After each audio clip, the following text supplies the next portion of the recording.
तर नारेगावात अतिक्रमण मोहीमचा दुसरा टप्पा. इतिहासातील सगळ्यात मोठ्या मोहिमेत नागरिकांच्या विरोधानंतर पुन्हा एकदा अतिक्रमण निष्कासित. छत्रपती संभाजीनगर महापालिकेच्या वतीने सोमवारी नारेगाव परिसरात रस्त्यालगत मार्किंगचं काम करण्यात आलं.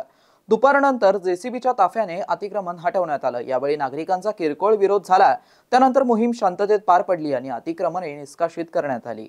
महानगरपालिकेच्या अतिक्रमण हटाव पथकाच्या वतीने सोमवारी नारेगाव मुख्य रस्त्यावरील बेकायदेशीर मालमत्ता काढण्याची कारवाई सुरू केली असताना काही नागरिकांनी विरोध केल्याचं पोलिसांकडून सौम्य लाठीचार्ज करण्यात आला. परिस्थिती नियंत्रणात आणून अतिक्रमण काढण्याची कारवाई करण्यात आली.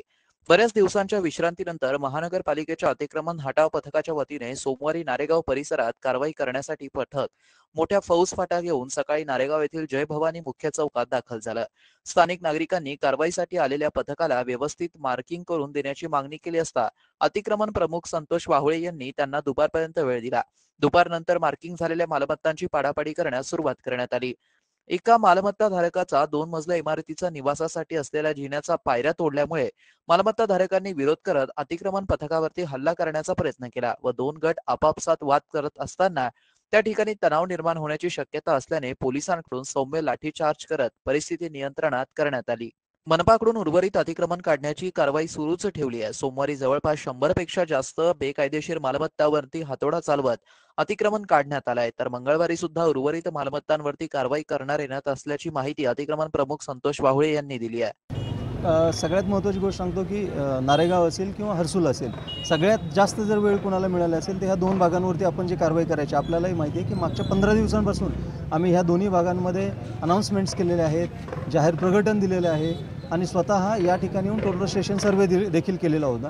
मात्र नागरिकांचं म्हणणं आहे की त्यांना फिजिकल स्वरूपामध्ये त्या मार्किंग्स होणं अपेक्षित आहे.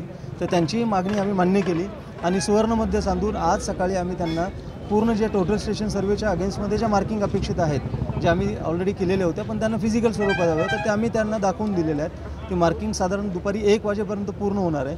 1 वाजेच्या नंतर ज्या मार्किंग झालेल्या आहेत ते जय भवानी चौकापासून आम्ही पुढे कारवाईला सुरुवात करणार आहोत. नागरिकांना काय आव्हान करतात? नागरिकांना आव्हान एवढंच आहे की हा रस्ता एक शहरातला मुख्य रस्ता आहे.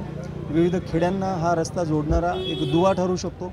ह्या भागामधल्या नागरिकांनी जर आता मोठ्या प्रमाणात इथे जागा जर रिकामी करून दिली आणि इथे ग्रीन स्पेस, सर्व्हिस रोड ह्या दोन्ही गोष्टी झाल्या तर न भूतो न भविष्यती एवढा ह्या भागांमधला जो विकासाचा वेग आहे तो वाढू शकेल.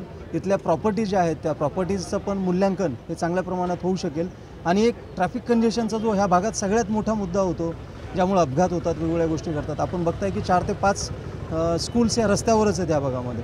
ते एखादा मोठा अपघात होऊन एखाद्या कोणाचं दुर्दैवी त्याच्यामध्ये प्रसंग ओढावू नये म्हणून नागरिकांनी महानगरपालिका प्रशासनाला सहकार्य करावं आणि विकासामध्ये आपला सहभाग नोंदवावा. नारेगावचं जे जय भवानी चौकपासून त्या नारेगावचं डम्पिंग ग्राउंड आहे त्या साधारण 1.8 किलोमीटर स्ट्रेचच्या एक रस्त्यावरती आपण आज कारवाई करणार आहोत आणि जी आम्ही प्राथमिक माहिती आणि सर्वे केलेलं होतं त्यानुसार 1.8 किलोमीटर एवढ्या या भागामध्ये साधारण 350 ते 400 एवढ्या मोठ्या प्रमाणात मालमत्ता होत आहे. मात्र इथल्या जे स्थानिक नागरिक आहेत ज्यांनी रस्त्यावरती अतिक्रमण केलेलं होतं आणि कुठलीही महानगरपालिकेची परवानगी न घेता ते अतिक्रमण झालेलं होतं, त्यामुळे त्या सर्व नागरिकांनी या भागातल्या सहकार्य केलेलं आहे आणि 50 ते 60% स्वतःहून मालमत्ता काढल्यामुळे आजच्या दिवशी आपल्याला फार कमी प्रमाणात इथे मालमत्ता दिसतात. तरी साधारण 150 ते 200च्या घरामध्ये इथं मालमत्ता आजच्या दिवशी या भागामध्ये आहेत.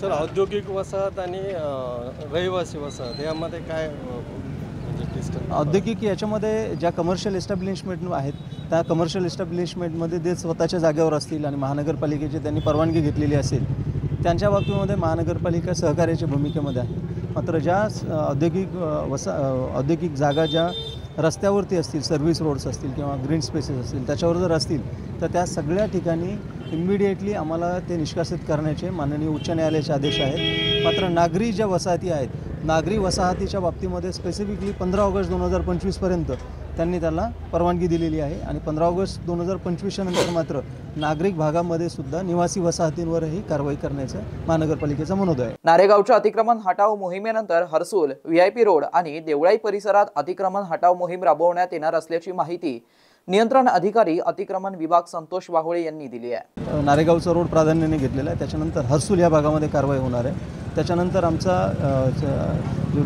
आपला VIP रोड आहे ते VIP रोड पण आम्ही त्याच्यामध्ये घेणार आहोत.